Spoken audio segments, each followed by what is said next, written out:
আজকে সকালেই বাদ ফজর একটা কিতাব পড়ছিলাম, আল্লামা জুলফিকার, পীর জুলফিকার হাফিজাহুল্লাহ তার লেখা অসাধারণ একটা কিতাব। তো সেখানে একটা জায়গায় তিনি লিখেছেন যে আল্লাহ সুবহানাহু ওয়া তাআলা কিছু বান্দাকে দেখে লজ্জা করবেন, আল্লাহ পাক লজ্জা করবেন, তাদেরকে শাস্তি দিতে আল্লাহ লজ্জা করবেন। আর তাদেরকে শাস্তি দিতে আল্লাহ পাকের লজ্জাবোধ হবেন। চিন্তা করতে পারেন কারা তারা? বলা হচ্ছে তারা সেই সব মানুষ যারা কালো কালো চুল কালো দাড়ি নিয়ে ইবাদত শুরু করেছে, কালো চুল কালো দাড়ি নিয়ে ইবাদত শুরু করেছে, ইবাদত করতে করতে এটা সাদা হয়ে গেছে। তার মানে শায়েখ মানে কিন্তু বৃদ্ধ। শায়েখের অনেক অর্থ হয়, শায়েখ মানে পণ্ডিত, স্কলার, শায়েখ মানে কিন্তু বৃদ্ধ। তা আমরা দোয়া করি আল্লাহ পাকের কাছে, আল্লাহ পাক আমাদেরকে সব দিক থেকেই সুস্থতার সাথে আল্লাহর ইবাদত করতে করতে শায়েখ হওয়ার তৌফিক দান করেন, আমিন। এখন প্রসঙ্গে আসি যে ইসলামী মাহফিলটা হচ্ছে আপনাদের এখানে বেশ কয়েকদিন থেকে। কয়দিন হলো আজকে? এই পঞ্চম দিন, মাশাআল্লাহ। তো আমরা রবিউল আউয়াল মাসে আছি, সিরাতের মাহফিল হচ্ছে। এটা আমার জন্য খুবই আনন্দের, কারণ সিরাত কেন্দ্রিক দীর্ঘমেয়াদী কিছু কাজ করার পরিকল্পনা আছে ইনশাআল্লাহ। যতই সিরাত পড়ি ততই মনে হয় যে এই সিরাতের আলোটাই মানুষের মধ্যে বেশি ছড়ানো দরকার। কোরআনের তিলাওয়াত, কোরআনের ভাষা, কোরআনের ব্যাকরণ, কোরআনের তর্জমা, এইগুলো যদি ছড়ানো যায় আমাদের এই বাংলার মানুষের মধ্যে, ইনশাআল্লাহ একদিন না একদিন দিন কায়েম হবে ইনশাআল্লাহ। না ছড়ানো পর্যন্ত হবে না, যতই শোডাউন করি না কেন লাভ নাই। হার্ট টু হার্ট কোরআন থাকতে হবে, অ্যাটলিস্ট কোরআন আমরা পড়ে বুঝতে পারি, এই পর্যায়ে যেতে হবে। আমরা মক্তব করছি, মাশাআল্লাহ, অনেকেই মক্তব নিয়ে খেদমত করছেন, কিন্তু ওরা যখন আবার স্কুলে ভর্তি হচ্ছে তারা কোরআন হারিয়ে ফেলছে। আবার কলেজে পড়তে যাচ্ছে, সেখানে কোরআন থেকে তারা সরে যাচ্ছে। শুধু মক্তব না, আমাদের দরকার ইসলামিক বিশ্ববিদ্যালয়, আমাদের দরকার শহরে শহরে ইসলামিক বিশ্ববিদ্যালয়। এবং জেনারেল শিক্ষিত মানুষের সংখ্যা বাংলাদেশে প্রায় 70%, আরও বেশি হবে, আমি কম করে বললাম। আমরা 20-30% মানুষ মসজিদ, মাদ্রাসা, তালেবুল ইলম, তালাবুল ইলম, আল মুজাহাদা ফি তরিকুল ইলম, এগুলোর সাথে আছি। বাকি 70% একটা হিউজ কমিউনিটি আমরা মসজিদ, মাদ্রাসা, শায়েখ, ওস্তাদ, তালাবুল ইলম এগুলো থেকে দূরে থাকি। এই 70% মানুষকে কীভাবে কোরআন শেখানো যায় এই ফিকিরটা করতে হবে, আল্লাহ পাক তৌফিক দান করুন। তো এই জন্য দরকার কোরআনিক কিছু কোর্সেস, কোরআনের দার্স, কোরআন শিক্ষার কার্যক্রম চালু করা। একদিন মসজিদে এসেছি নট নেসেসারি, মানে not enough, necessary of course but not enough, এটা যথেষ্ট না। আমাদেরকে এভাবেই 3 মাস এসে কোরআন শিখতে হবে, আরও 2-1 মাস সময় বাড়িয়ে দিয়ে কোরআনের তর্জমা, অ্যারাবিক গ্রামার কিছু শিখতে হবে। তখন গিয়ে একটা পরিবর্তন দেখা যাবে ইনশাআল্লাহ, আল্লাহ পাক তৌফিক দান করুন। কারণ কিছু সমস্যা আছে আমাদের, সেটা হলো আমাদের শিক্ষা ব্যবস্থায় জেনারেল শিক্ষা এবং ইসলামিক শিক্ষা আলাদা করে দেওয়া হয়েছে। মালয়েশিয়ার মতো কান্ট্রি সব দিক থেকেই ডেভেলপ করেছে, তারা শুধু টলেস্ট বিল্ডিংই নির্মাণ করে নাই, তারা শিক্ষা ব্যবস্থায় এমন একটা নীতি চালু করেছে যে একজন কলেজ পড়ুয়া ছাত্র ইমামতি করতে পারে, ছোট থেকেই সে এভাবেই পড়াশোনা করে উঠে আসছে। এটা আমরা করতে পারতাম, এটা আমাদের যারা দায়িত্বশীল আছেন, শিক্ষা বিভাগে যারা আছেন, রাষ্ট্রে যারা আছেন, তারা করতে পারতেন এবং আপনাদের করা উচিতও বটে। আর আজকে আমাকে টপিক দেওয়া হয়েছে নবী সাল্লাল্লাহু আলাইহি ওয়াসাল্লামের নেতৃত্বের গুণাবলী। তো এই টপিকটি এতই ক্রিটিক্যাল, ওনারা আমাকে বলেছেন 10টা থেকে 11টা পয়েন্টস আপনি বলেন। তো আমি শুধু গাড়িতে লিখতে লিখতে আসছিলাম, তো দেখলাম যে 18 থেকে 20টা হয়ে গেছে। এটা নিয়ে লিখতে থাকলে 50টার কম হবে না। নেতৃত্বের গুণাবলী, নবী সাল্লাল্লাহু আলাইহি ওয়াসাল্লাম কীভাবে তার নেশনকে লিড দিয়েছেন। তো লিডারশিপের প্রথম তার যে একটা ভিশন ছিল সেটা হলো সবাইকে শিক্ষিত করে তোলা। দেখুন, আপনি একজন সাহাবী খুঁজে পাবেন না যিনি অশিক্ষিত। আমি অশিক্ষিত বুঝাচ্ছি কোন সেন্সে, লিখতে জানে, পড়তে জানে, এটাই শিক্ষার মানদণ্ড নয়। এমন একজন সাহাবী আপনি খুঁজে পাবেন না যিনি কোরআন এবং সুন্নাহর জ্ঞান জানেন না, একজন সাহাবীও নাই। এমনকি আবু সুফিয়ান রাদিয়াল্লাহু আনহু, যিনি একদম শেষে গিয়ে ইসলাম কবুল করেছেন, কখন? ওই যে মক্কা বিজয়ের আগে আগে, তিনিও শেষ বয়সে যখন রোমকদের সাথে যুদ্ধ করছিলেন, ইয়ারমুকের যুদ্ধ, সেই যুদ্ধে কিন্তু তার একটা বড় ভূমিকা ছিল। তিনি একটা বড় ভূমিকা রেখেছেন ইয়ারমুকের যুদ্ধে। মানে এক পর্যায়ে মুসলিমরা জিতে যাচ্ছিল, কিন্তু রোমকদের পাল্টা আক্রমণে মুসলিমরা ছত্রভঙ্গ হয়ে পড়ে এবং মুসলিমদের রমণীদের যে খেমা আছে, মানে তাবু, এই পর্যন্ত কুফার সৈন্যরা চলে আসছিল। এই সময় আবু সুফিয়ান রাদিয়াল্লাহু আনহু একটা জোরালো ভূমিকা রেখেছে এবং তার সাথে ছিলেন ইকরিমা বিন আবি জাহেল, আবু জাহেলের ছেলে ইকরিমা রাদিয়াল্লাহু আনহু। মানুষের লাইফটা আসলে কেমন, যার বাবা জাহান্নামী তার ছেলে জান্নাত। আর ইকরিমা রাদিয়াল্লাহু আনহু বলছেন যে কাতালতু রাসূলুল্লাহি ফি কুল্লি মাউতিন, আমি সারা জীবন রাসূলের এগেইনস্টে যুদ্ধ করেছি, আর আজকে কে আছো আমার সাথে মৃত্যুর বায়াত করতে পারো, কে আছো আমার সাথে মৃত্যুর বায়াত করতে পারো। তারপর তিনি আগ্রাসী আক্রমণ চালিয়ে রোমকদের যে দুর্গগুলো, মানে শেল, ওদের তো যুদ্ধ নীতি খুব উন্নত ছিল, সেগুলো ভেদ করে সামনে চলে যায়। এটা টার্নিং পয়েন্ট ছিল ইয়ারমুকের যুদ্ধের। আমি যেটা বলছিলাম, আমাদের টপিক ইয়ারমুকের যুদ্ধ না, যে আবু সুফিয়ান রাদিয়াল্লাহু আনহু শেষ বয়সে ইসলাম কবুল করার পরেও মসজিদে বসে বসে কান্নাকাটি করতেন আর বলতেন যে হাদা কালামু রব্বি, হাদা কালামু রব্বি, এটা আমার রবের কালাম, এটা আমার রবের কালাম। আপনি একজন সাহাবীও খুঁজে পাবেন না যিনি কোরআন এবং সুন্নাহর জ্ঞান থেকে দূরে ছিলেন। কিন্তু আমরা দুর্ভাগ্যজনক, এখন অনেকে ইসলামের জন্য জীবন দিতে চাই, বাট কোরআন পড়তে জানি না। আমার কথা মন খারাপ করবেন না, আমরা ইসলামের জন্য জীবন দিতে চাই ঠিক, এই প্রেরণা আমাদের সবার মধ্যে একটু একটু কাজ করে, কম বেশি, কারো আবেগে, কারো বিবেকে, বেশিরভাগ মানুষের আবেগেই করে। তবে নবী সাল্লাল্লাহু আলাইহি ওয়াসাল্লাম আবেগী নবী ছিলেন না, তিনি খুবই ডিপ্লোম্যাটিক পারসন ছিলেন। তিনি বুঝে কাজ করতেন, কি করতে যাচ্ছি, কেন করতে যাচ্ছি। আমরা ওদিকে আসছি ইনশাআল্লাহ। তো প্রথম পয়েন্টটা টাচ করতে চাই, শিক্ষার মধ্যে কোরআন ঢোকাতে হবে। তো এখন যারা আমরা শিখতে পারি না এই দীর্ঘদিন, আমরা কী করব? এই 60-70% জেনারেল কমিউনিটির জন্য কোরআন শিক্ষার কার্যক্রম চালু করবো ইনশাআল্লাহ। আপনাদের সার্বিক সহযোগিতা চাই এবং অংশগ্রহণ চাচ্ছি ইনশাআল্লাহ। কিছু কিছু নতুন নতুন কোর্সেস আসছে এখন, এগুলো দিয়ে মোটামুটি 6 মাসের মধ্যে কোরআনের বেসিক নলেজ শেখানো যায়, অ্যারাবিক গ্রামার শেখানো যায়। আমি এগুলো নিয়ে ঘাটাঘাটি করছি আলহামদুলিল্লাহ। এই কোরআনের মধ্যেই আলহামদুলিল্লাহ মাত্র 200 থেকে 250টা মাসদার আছে, ফেল আছে, যেগুলো দিয়ে কোরআনের প্রায় 40,000 শব্দ তৈরি করা যায়। 40,000 শব্দ। আর এই কোরআনুল কারীমে মোট শব্দ আছে 78,000, প্রায় 78,000, এক্স্যাক্টলি 77,800টা, প্রায় 78,000। এই 78,000-এর মধ্যে 40,000 শব্দ আপনি মাত্র 250টা মাসদার থেকে বের করতে পারবেন। এগুলো ওলামায়ে কেরাম বুঝবেন আর কি, আমি জাস্ট টাচ করছি। মানে কোরআন নিয়ে অনেক থিসিস গবেষণা হচ্ছে, অনেক কোর্সেস লঞ্চ করা হচ্ছে। চেষ্টা করবো এগুলোকে বাংলা ভাষায় অনুবাদ করে হলেও আপনাদের পর্যন্ত পৌঁছানোর। আল্লাহ পাক তৌফিক দান করেন। আরেকটা খেদমত দরকার, সিরাতের খেদমত। সিরাত প্রত্যেক যুবকের অন্তরে অন্তরে মুখস্থ থাকা চাই। সিরাতের খেদমত শুনেই আমার ভালো লাগছে, যেখানে সিরাতুন নবী সাল্লাল্লাহু আলাইহি ওয়াসাল্লাম কেন্দ্রিক আমরা আলোচনা করছি। সিরাত এত চমৎকার, এত গভীর, এত মানে ইমোশনাল। সিরাত পড়ে যদি কেউ ওমরাহ করে এবং রাসূল সাল্লাল্লাহু আলাইহি ওয়াসাল্লামের রওজা জিয়ারত করে, সে যে আবেগ, অনুভূতি আর ফিলিংসটা পাবে, সিরাত না পড়া মানুষ সেটা পাবে না।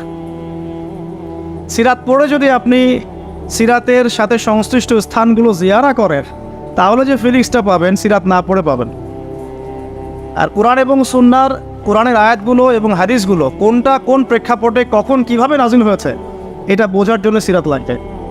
আদারওয়াইজ আমরা কোরআন সুন্নাহ হাতে নিয়েও বিভ্রান্ত হতে পারি। সিরাত একটা উপন্যাস, একজন মহামানবের উপন্যাস, যে উপন্যাসটা তিনি নিজ হাতে লিখেন নাই, লিখেছেন আল্লাহ রাব্বুল আলামিন। সিরাত একটা উপন্যাস, এটা সেই ব্যক্তি লিখেননি যাকে নিয়ে সিরাত, বরং এটা লিখেছেন তার রব আল্লাহ রাব্বুল আলামিন।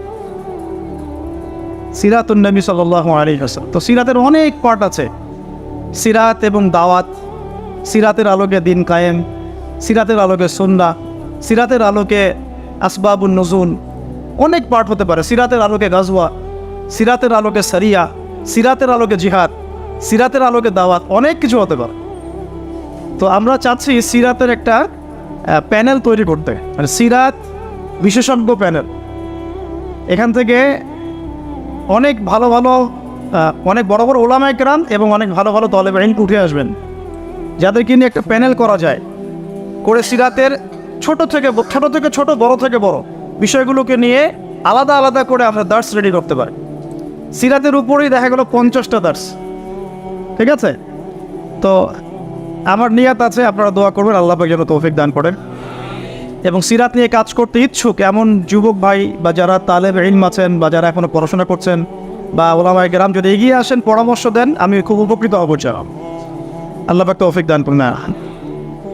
একটা কোরআন, একটা সিরাত, আরেকটা দরকার হলো তাজকিয়া। এটা কি? আমি সুন্নাহ না বলে তাজকিয়া শব্দটা বলেছি এই কারণে, অনেকে আমরা সুন্নাহর উপর আমল করি বাট তাজকিয়া নাই। অনেকে সুন্নাহর উপর আমল করি, দাড়ি রেখেছি, টুপি পরছি, পাগড়ি পরছি, আমরা এমন কোনো সুন্নাহ নাই, আমলে বাদ দিচ্ছি এমন কোনো সুন্নাহ নাই। 2 রাকাত তাহিয়াতুল মসজিদ পড়ছি, তাহিয়াতুল ওযু পড়ছি, বাট তাজকিয়া নাই। তাজকিয়া কি? আত্মশুদ্ধি। তাজকিয়া মানে কি? আত্মশুদ্ধি। আর তাজকিয়া যে আমাদের নাই এটা বোঝার জন্য অনলাইন যথেষ্ট। অনলাইনে ফেসবুকে ঢুকলেই বোঝা যায় আমাদের তাজকিয়ার কি অবস্থা। এখানে অনেক সময় একজন আলেম আরেকজন আলেমকে যে ভাষায় গালি দিচ্ছেন, তাতে আপনারা পরকালে আল্লাহর কাছে কি জবাব দিবেন সেটা চিন্তা করতে হবে। তাজকিয়ার সাথে এগুলোর কী সম্পর্ক? বাবা মা ভাই বোন জ্ঞাতি গোষ্ঠী তুলে গালি দিয়ে ধুয়ে দিচ্ছে। তো যদি ওলামায়ে কেরামদের কেউ এই কাজগুলো করে থাকেন, তাহলে সাধারণ জনগণ কি করবে? কাদেরকে দেখে তারা শিখবে ইসলাম? ইস্যু পাগল হয়ে গেছে আমরা। মন চাইলে একটা কমেন্ট করে দিলাম, মন চাইলে একটা গালি দিয়ে দিলাম, মন চাইলে একটা শেয়ার দিয়ে দিলাম। এটার পরিপ্রেক্ষিতে উম্মার মধ্যে যে বিভক্তি বাড়ছে এবং প্র্যাকটিসিং মুসলিমদের সম্পর্কে জেনারেলদের যে একটা বিরূপ ধারণা সৃষ্টি হচ্ছে, আর যারা ইসলামের দিকে আসতে চায় ওরাও আসার আগে আবার চিন্তা করছে 10 বার যে বাবা যাবো কি যাবো না। তো আমাদের দরকার নেই, আমাদের চরিত্র পরিশুদ্ধ করতে হলে তাজকিয়া দরকার। তাজকিয়া মানেটা কি? অনেকে এটাকে সুফিজমের সাথে সম্পৃক্ত করে দেয়। সুফিজম, তাজকিয়া এগুলো ইসলামের কোনো শত্রু হয় এরা। এটা মানুষকে আধ্যাত্মিকত্ব শেখায়, বরং সুন্নাহর উপর আমল করার একটা প্রেরণা তৈরি করে এবং মনটাকে পরিশুদ্ধ করে। ধরেন আমি সারাদিন অনেক সুন্নাহর উপর আমল করছি, কিন্তু আমার এক ভাইকে আমি হিংসা করি। আর হিংসা এখনকার অনলাইনের জগতে ফরজ। হিংসা না করলে কেউ অনলাইনে টিকতে পারবে না, তাকে হিংসা করতেই হবে। যেমন সুদ না খাইলে কেউ অর্থনীতি চালাতে পারে না, সুদ এখন ফরজ হয়ে গেছে। ঠিক এইরকম অবস্থা, আল্লাহ মাফ করো। তো আমি যদি সুন্নাহর উপর আমল করি কিন্তু আপনাকে হিংসা করি, তাহলে লাইলাতুল বারার মতো রাত্রেও আমি ক্ষমা পাচ্ছি না। আল্লাহ পাক বলছেন সবাইকে আল্লাহ মাফ করে দিচ্ছেন এই হিংসুক ব্যতীত। তাহলে তাজকিয়া কি? আত্মশুদ্ধি। এটা আজকের টপিক না, আমি বলছি 3টা জায়গায় ফোকাস করতে হবে খুব বেশি। কোরআনের শিক্ষা স্পেশালি জেনারেলদের মধ্যে, কারণ মক্তব মাদ্রাসা শেখানো হচ্ছে বাট জেনারেলরা পাচ্ছেন না। এবং শিক্ষাটাকে সহজ করে দেওয়া, সহজলভ্য করা, সহজ করা, যাতে ঘরে ঘরে হার্ট টু হার্ট আমরা কোরআনটা পৌঁছাতে পারি। শুধু তিলাওয়াত নয়, তিলাওয়াতের সাথে অবশ্যই অর্থ বোঝা। শুধু তেলাওয়াত করলে অবশ্যই নেকি পাবেন আপনি, প্রত্যেক হরফে 10 নেকি করে, কিন্তু এটাতে কোরআনের হক পরিপূর্ণ আদায় হয় না, কোরআনের মূল মেসেজটা আমরা পাচ্ছি না। আর 2 নাম্বার হচ্ছে সিরাতের শিক্ষা, সিরাতের ব্যাপক প্রচার প্রসার। আর 3 নাম্বার তাজকিয়া, সুন্নাহ ভিত্তিক জীবনযাপন এবং তাজকিয়া। তাজকিয়ার জন্য দরকার আত্মশুদ্ধিওয়ালা মানুষের সহবত। আত্মশুদ্ধিওয়ালা মানুষের সহবত, এই মানুষ খুঁজে বের করা একটা চ্যালেঞ্জ। এই মানুষগুলো খুঁজে পেতে হলেও তাকদিরের একটা ভালো ভাগ্য লাগবে। কারণ দিন শেষে বুঝতে পারছি যে কেউ যদি জাহেল থাকে এটাও তাকদিরেই ছিল, কেউ যদি হকপন্থী আলেমের সহবত পেয়ে যায় এটাও তাকদিরেই ছিল। কিছু করার না, এটা তাকদির। কেউ পাবে কেউ পাবে না, কিন্তু চেষ্টা যে করবে আল্লাহ পাক তাকে মিলাই দিতেও তো পারেন। দিন দিন এরকম আত্মশুদ্ধিতে পরিপূর্ণ ওলামায়ে কেরামদের সংখ্যা কিন্তু কমছে। আপনি খেয়াল করেছেন? কমছে। যে ব্যক্তি হক ও বাতিলকে পার্থক্য করে দেয়, যে ব্যক্তি অন্যের শুভাকাঙ্ক্ষী, যে ব্যক্তি উম্মার ঐক্য চায়, যে ব্যক্তি নিজে যা বলে তার উপর আমল করে, যে ব্যক্তি অন্যকে আল্লাহর দিকে ডাকে, যে ব্যক্তি নিজে হারাম খায় না, যে ব্যক্তি আলেমদের মাঝে বিভেদ সৃষ্টি করে না, যে ব্যক্তি মানুষকে নবী সাল্লাল্লাহু আলাইহি ওয়াসাল্লাম রেখে যাওয়া সুন্নতের দিকে ডাকে, যার অন্তরটা পরিষ্কার, ভিতরে কোনো হিংসা নাই, কোনো অহংকার নাই, কোনো গীবত তহমত কিচ্ছু নাই, এরকম মানুষ, এরকম আলেম খুঁজে পাওয়া কি চারটাখানি কথা? আমার কথা শুনে আপনাদের ইগোতে লাগা উচিত নয়, আপনাদের চোখে পানি আসা উচিত। এই কথা 3টা ওলামায়ে কেরামদের জন্য। আমরা অনেক ওলামায়ে কেরামকে দেখেছি টাইটেল পাস, অন্তরটা হিংসা দিয়ে ভর্তি আছে। এতে আপনি ইগোতে নিয়েন না, বরং আপনার চোখ দিয়ে পানি পড়া উচিত। বিকজ আপনার হিসেব আগে হবে। 3 জন ব্যক্তিকে দিয়ে জাহান্নাম উদ্বোধন করা হবে: শহীদ, দাতা, দানশীল, আলেম। আমি এমন অনেক ওলামায়ে কেরামকে দেখেছি যাদের কথাবার্তা, চলাফেরা এবং ওঠা বসাতে অহংকার স্পষ্ট, কেবল অহংকার স্পষ্ট। আর আলহামদুলিল্লাহ আমি এমন অনেক ওলামায়ে কেরামের সোহবত পেয়েছি যারা আল্লাহর ওলি, যারা আল্লাহর ওলি। তো এখন এই পর্যন্ত যাওয়াটা আপনার জন্য চ্যালেঞ্জ। আল্লাহর কাছে অনেক দোয়া করতে হবে এবং নিজের অন্তরটাকে নিউট্রাল রাখতে হবে, কোনো দিকে বায়াসড হয়ে যাওয়া যাবে না। নিউট্রাল রাখলে ইনশাআল্লাহ তাহলে আপনি বুঝতে পারবেন যে কে হকের উপর আছে, কে বাতিলের উপর। আল্লাহ পাক আমাদের সবাইকে আত্মশুদ্ধিতে পরিপূর্ণ মানুষের সোহবত দান করে নেন এবং আমাদেরকেও সেই আত্মশুদ্ধি অর্জন করার তৌফিক দান। এই 3টা জায়গায় খুব বেশি ফোকাস করা দরকার। সিরাত নিয়ে 2টো কথা বলে আমি আমার টপিকে আসছি। আজকে সবগুলো আলোচনা করব না, কারণ আপনাদের জন্য একটা সুখবর আছে, আমার জন্য সুখবর। ইনশাআল্লাহ আগামীকাল আমি আবার আসবো। যাও যে অংশটুকু বাকি আছে এই অংশটুকু আমরা আগামীকাল শেষ করবো। যাও আগামীকাল আমাদের এখানে একজন ওস্তাদ আসবেন, তার আগে বা তারপরে, যদিও কালকে আমার ডেট নাই, আমি চেয়ে নিয়েছি এটা, কারণ আমি সিরাত পড়তে গিয়ে দেখেছি যে এটা এক লেকচারে কোনোদিনও আলোচনা শেষ করা যাবে না। এই সিরাতের উপরে আলোচনা করতে হলে আমার 24টা ক্লাস দরকার। একটু এই জায়গাটা শোনেন, এই পুরো সিরাত, আমার হাতে একটা পাতলা সিরাতের বই আছে, সিরাতে খাতামুল আম্বিয়া। আপনারা অনেকেই জানেন, এই বইটা পড়েছেন, আল্লামা শফি রাহিমাহুল্লাহ রচিত অনবদ্য একটা কিতাব, কলেবর ছোট কিন্তু অনেক গভীর কথা। এরকম সিরাতের অনেক বই আছে। আলহামদুলিল্লাহ আমার বাসাতে মোটামুটিভাবে 15-20 হাজার টাকার সিরাতের বই আছে। অনেক, এটা কিছুই না, 15-20 হাজার টাকার বই। আমাদের ওস্তাদরা কোনো একটা সফরে গেলে একসাথে 2-3 লাখ টাকার বই কিনে। হ্যাঁ, আমাদের ওস্তাদরা এই তো বেশি দূর না, আপনি মার্কাজুদ দাওয়ায় গিয়ে দেখেন, শাইখরা যখন সফরে যান তখন মনে হয় 2-3 লাখ টাকার বই কিনেন। তাদের কাছে বইয়ের কিন্তু অভাব নাই। একটা লম্বা ঘর ভর্তি পুরো বই আর বই, কিন্তু এতগুলো বই থাকা সত্ত্বেও তারা প্রত্যেক সফরে 1 লাখ, 1.5 লাখ, 2 লাখ টাকার বই কিনেন। তো এটা এমন কিছু না, আমি জাস্ট একটা এক্সাম্পল দিলাম যে আপনারাও এগুলো সংগ্রহে রাখতে থাকেন, ইনশাআল্লাহ আপনার সিরাতের কলেবর বৃদ্ধি হবে। তো যেখান থেকে শুরু করতে চাচ্ছি সেটা হলো সিরাত কেন্দ্রিক আমাদের একটা কোর্স কিন্তু চালু করা হয়েছে এবং সেটা ক্লাস শুরু হবে ইনশাআল্লাহ আগামী 14 কি 16 তারিখ থেকে, সম্ভবত 16 তারিখ থেকে। মানে পুরো রবিউল আউয়াল মাস রেজিস্ট্রেশন হচ্ছে এবং রবিউল সানি থেকে আমরা ক্লাস শুরু করব। 2 মাসের কোর্স, 2 মাসের ক্লাস পাবেন মোট 24টা। এই 24টা ক্লাসে আপনি পুরো এই সিরাতের বইটা শিখবেন ইনশাআল্লাহ। 24টা ক্লাস, প্রত্যেকটা ক্লাসে 1 ঘন্টা করে। আর টপ 10 যারা হবেন পরীক্ষা দিয়ে তাদের জন্য অবশ্যই পুরস্কার থাকবে। প্রথম 3 জনের জন্য বাইতুল্লাহ জিয়ারতের তৌফিক ইনশাআল্লাহ। আর এগুলো আমি আমার টাকা থেকে দিব না, আপনারা ডোনেশন পাঠাবেন, অনুদান পাঠাবেন। এই যে ভাইরা আছেন, আপনারা হাজির দায়িত্ব নেবেন। আলহামদুলিল্লাহ রেজিস্ট্রেশন যে পরিমাণ হয়েছে তাতে চিন্তা করছি এতগুলো স্টুডেন্টকে আমরা কোথায় এক জায়গায় ক্লাসে বসাবো। আলহামদুলিল্লাহ সিরাতের এই বিপ্লবটা খুব দরকার, আল্লাহ পাক তৌফিক দান করুন। আর আমভাবে আপনাদের সবার জন্য একটা কুইজ কন্টেস্ট আসছে সামনে, অনলাইনে হয়তো দেখেছেন কিনা জানি না। সিরাতের উপরেই, এই বইটার উপরে প্রশ্ন হবে 100টা 100টা প্রশ্ন এমসিকিউ স্টাইলে, নেগেটিভ মার্কিং থাকবে, ভুল করলে 0.5 মার্কস কাটা যাবে। এটাতে যদি টপ করতে পারেন 50,000 টাকার পুরস্কার। এভাবে 40, 30, 20 করতে করতে টপ 10। আর যারা এইটাতে অংশ নেবেন সবাইকে আমরা সিরাতের একটা করে বই ফ্রি দেবো ইনশাআল্লাহ। এটাতে রেজিস্ট্রেশন মাশাআল্লাহ অনেক হয়েছে। আমরা দোয়া করি আল্লাহ পাক সবার মধ্যে সিরাতের প্রতি মহব্বত সৃষ্টি করুন। এখন আসেন টপিকে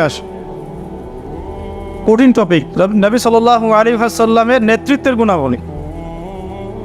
তো আমাদের এখানে নিশ্চয়ই নেতারাও আছেন। নেতা বলতে শুধু রাজনৈতিক নেতা বোঝাচ্ছি না, পরিবারের নেতা, মসজিদের নেতা, এই মার্কেটের নেতা, অর্থনীতির নেতা এবং অবশ্যই আমাদের সম্মানিত পলিটিক্যাল নেতৃবৃন্দ তো আছেন। তো লেকচারটা সবার জন্যই, আল্লাহ পাক আমাদের সবাইকে মনের গান দিয়ে শোনার তৌফিক দান। সোজা কথায় আসি, নবী করিম সাল্লাল্লাহু আলাইহি ওয়াসাল্লাম নবী হওয়ার আগে তিনি যে গুণাবলীগুলো অর্জন করেছিলেন, এই গুণাবলীগুলো আমরা অনেক সময় পাশ কাটিয়ে চলে যাই। আমরা আলোচনা শুরু করি নবী সাল্লাল্লাহু আলাইহি ওয়াসাল্লাম নবী হওয়ার পর থেকে। আদতে নেতৃত্বের গুণাবলীর পয়েন্টটা যদি নিয়ে আসতে হয়, আমাদেরকে এখান থেকে আলোচনা শুরু করতে হবে। নবী সাল্লাল্লাহু আলাইহি ওয়াসাল্লাম নবুয়ত পাওয়ার আগে কেমন মানুষ ছিলেন। একটা হাদিস থেকে আমরা এটা বুঝতে পারি। এটা সহিহ বুখারীর প্রথম খণ্ডের ওহী অধ্যায়ের মধ্যে আছে, এবং খাদিজা রাদিয়াল্লাহু আনহা এখানে অনেকগুলো কথা বলেছেন। হাদিসটা অনেক লম্বা, আপনারা বাসায় গিয়ে একটু দেখে নিন। আমি খুব শর্ট করে মূল জায়গাটা বলছি।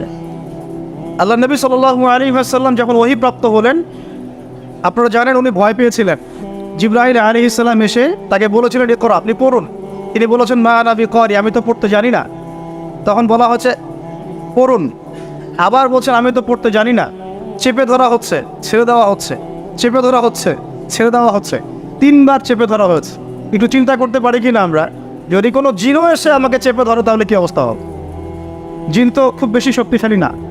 আউযু বিল্লাহি মিনাশ শাইতানির রাজিম পড়লেই চলে যাবে, অথবা আউযু বিকালিমাতিল্লাহি তাম্মাতি মিন শাররি মা খালাক পড়লে চলে যাবে, অথবা বিসমিল্লাহিল্লাযী লা ইয়াদুররু মা ইসমিহি শাইউন ফিল আরদ ওয়ালা ফিস সামা ওয়া হুয়াস সামিউল আলিম পড়লে ইনশাআল্লাহ চলে যাবে।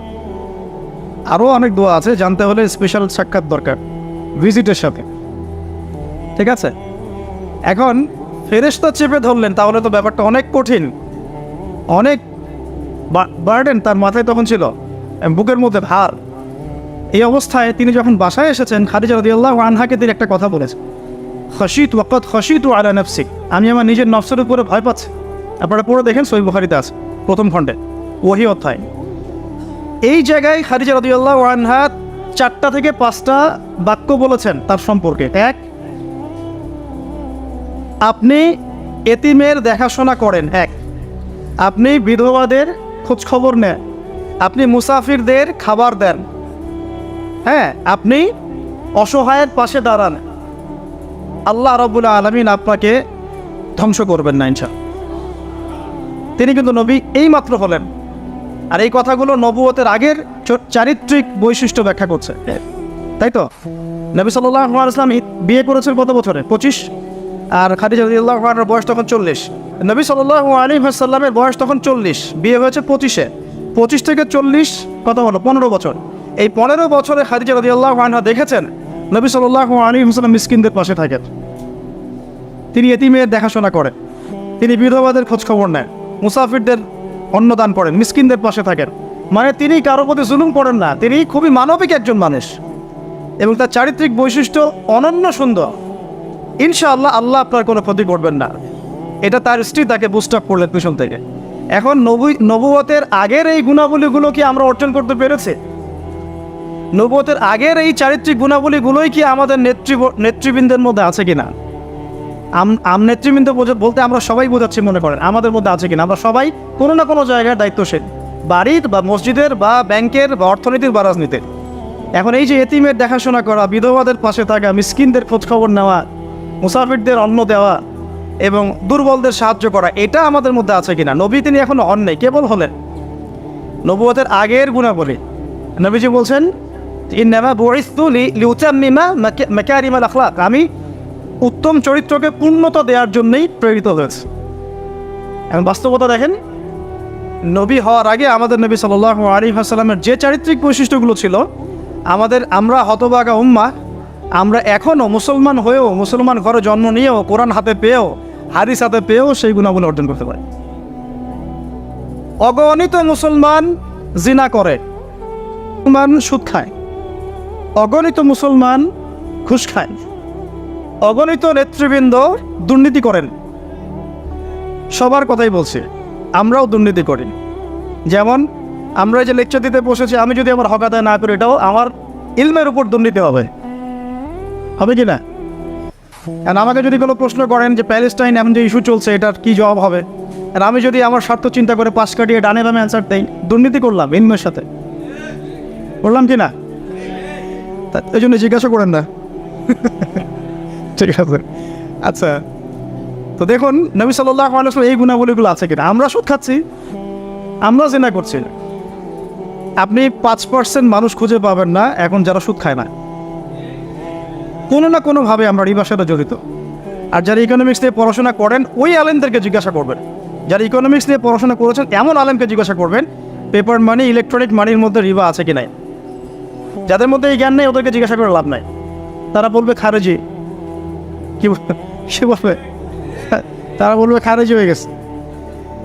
সুবহানাল্লাহ। যাই, আমরা দোয়া করি আল্লাহ পাক তাদেরকে তাসকিয়া দান। হয়তো বা বোঝে না অথবা দুনিয়ার স্বার্থে কথা বলে। এখন আমরা জিনা করছি, উঠতে বসতে চলতে ফিরতে, বাসে, অটোতে, উবারে, এইখানে এখানে সবখানে। আমি বলেছি আমার আশঙ্কা, আমি ঢাকা শহরেরই বাসিন্দা, এখন তাকদীর আমাকে এখানেই মিলাই দিছে কিভাবে জানি। আসলে আল্লাহ রাব্বুল আলামিন মানুষের কিবোধ পছন্দ করেন। আমি একসময় অহংকার করে 2 দিন বলেছিলাম, মনে হয় আমার মনে আছে, যে আমাকে ফ্রি একটা ফ্ল্যাট দিলেও ঢাকাতে আমি থাকবো না কখন। এটা আমি বলেছিলাম আজকে থেকে 5 বছর আগে, 6 বছর আগে।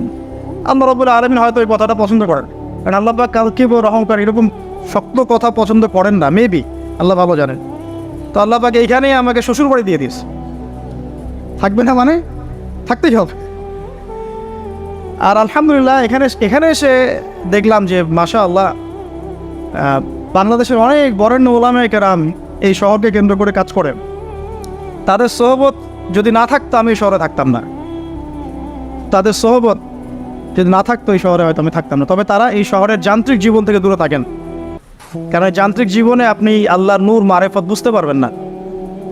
তারা যদি এইরকম বিজি লাইফ লিড করতেন তাহলে আমরা এরকম কিতাবগুলো পেতাম না। এখন খেয়াল করে দেখবেন এখানে জন্ম নিয়ে কতজন আলেম হয়েছে, এই শহরে জন্ম নিয়ে বাই বর্ন ঢাকায় জন্ম নিয়ে কতজন আলেম হয়েছে, যারা উলামায়ে কেরাম তারা বাহির থেকে এসে এই শহরকে আলোকিত করছেন। বুঝতে পারছেন কি বিষয়টা? এখন দেখুন আমরা সব জায়গায় জেনা করছি। আমার আশঙ্কা ঢাকা শহরে যদি কোনো বড় ভূমিকম্প হয় বা ছোটও হয়, জেনার পাপের কারণে হবে। আল্লাহ পাক আমাদেরকে হেফাজত করে নেন। আর আমি আজকে আরও বেশি কনসিয়াস এবং ভয় পাচ্ছি এই কথাটা বলতে, যে যদি আল্লাহর কোনো গজব চলে আসে তখন ভালো মন্দ কোনো মানুষ ছাড় পাবে না, আমরাও ছাড় পাবো না। ভালো মানুষ মনে হয় ছাড় পাবে এমন না। কারণ আজকে সকালে আমি একটা কিতাব পড়ছিলাম, আল্লামা হুসাইন আহমদ মাদানী রাহিমাহুল্লাহ, আপনার নাম শুনেছেন নিশ্চয়ই, ওলামায়ে দেওবন্দের একজন নক্ষত্র। তার একটা কিতাব আছে শেষ খলিফার পদধ্বনি, পড়েছেন? শেষ খলিফার পদধ্বনি, ইমাম মাহাদিকে নিয়ে লিখেছেন উনি, মাশাআল্লাহ। এই কিতাবটার পাণ্ডুলিপি পাওয়া গেছে প্রায় 75 বছর পরে, হারিয়ে গিয়েছিল এটা। আর তাকে ওই ইতালির পাশে মাল্টা একটা জায়গা আছে, ওখানে ব্রিটিশরা নির্যাতন করেছিল নিয়ে গিয়ে, ওইখান থেকে হারিয়ে গেছে বইটা। যাই হোক, তো ওইখানে তিনি একটা হাদিস এনেছেন যে যখন ইমাম মাহাদির হাতে বায়াত নেওয়া হবে, জায়গাটা হচ্ছে হাজারে আসওয়াদ, দেখেছেন হাজারে আসওয়াদ, তারপর এই কর্নার হাজারে আসওয়াদ, রুকনে ইয়ামানি না, কিন্তু অনেকে রুকনে ইয়ামানিকে হাজারে আসওয়াদ মনে করে। হাজারে আসওয়াদ এবং এই যেখানে আছে মাকাম ইব্রাহিম, এর মাঝখানে বায়াত নেওয়া হবে। আর বায়াত নেবেন কতজন জানেন? 313 জন। 313 জন। বদরি সাহাবী 313, তালুতের বাহিনী 313, এখানেও 313। তো বায়াত যখন নেওয়া হবে শাম থেকে, তখন একটা দল আসবে তাদের বিরুদ্ধে যুদ্ধ করতে। নবী সাল্লাল্লাহু আলাইহি ওয়াসাল্লাম বলেছেন শামের ওই বাহিনীকে মক্কা মদিনার মাঝখানে বাইদা নামে একটা জায়গা আছে, এখানে ধসিয়ে দেওয়া হবে। আয়েশা রাদিয়াল্লাহু আনহা বলছেন তখন তো অনেক সাধারণ মানুষও থাকবে, নবীজি বললেন সবাইকে ধসিয়ে দেওয়া হবে। এখান থেকে একটা দলিল আনা হয়েছে, ওখানে আল্লাহর গজব চলে আসলে ভালো মন্দ সবার উপরেই আসবে, এরপর কিয়ামতের দিন নিয়ত অনুযায়ী মানুষকে ওঠানো হবে। আল্লাহ পাক আমাদেরকে আল্লাহ পাকের গজব থেকে হেফাজত করুন, আমাদেরকে ইসলাম এবং সংশোধন দান করুন, আমাদের নেখায়াত আল্লাহ বরকত দান করুন। আল্লাহ পাকের গজব আসে এমন কাজে লিপ্ত হওয়া থেকে আল্লাহ পাক হেফাজত। নবুয়তের আগের ক্যারেক্টার আমরা অর্জন করতে পারিনি, এই পয়েন্টটা ছিলাম। জেনা প্রচুর হচ্ছে, স্পেশালি ইয়াং জেনারেশনের দিক। আল্লাহ পাক আমাদেরকে জেনা থেকে বাঁচিয়ে রাখ। আর মেয়েদের কথা তো বলার অপেক্ষা নাই, কি অবস্থা, কি অবস্থা আমাদের শহরের মেয়েদের, কি অবস্থা আমাদের মা বোন স্ত্রীদের, কি অবস্থা। আমরা আল্লাহর কাছে কি জবাব দিব? আমরা কেউই চোখের পাপ থেকে মুক্ত নই, আর যারা অনলাইনে বিচরণ করি তারা তো মোটেই না। আমরা আল্লাহর কাছে আসলে কি জবাব দেব? ও মার্কেটেই আছি তো বসে, আমরা তো মার্কেটেই বসে আছি। সুবহানাল্লাহ। মার্কেট মানে এখন মহিলা, মার্কেট এখন ছেলের চেয়ে মহিলা বেশি। মানে আমরা কামাই রোজগার করে বাসায় গিয়ে টাকা ধরিয়ে দিয়ে যাও। আল্লাহ পাক আমাকে ইসলাহ দান করুন, আপনাদের সবাইকে ইসলাহ দান।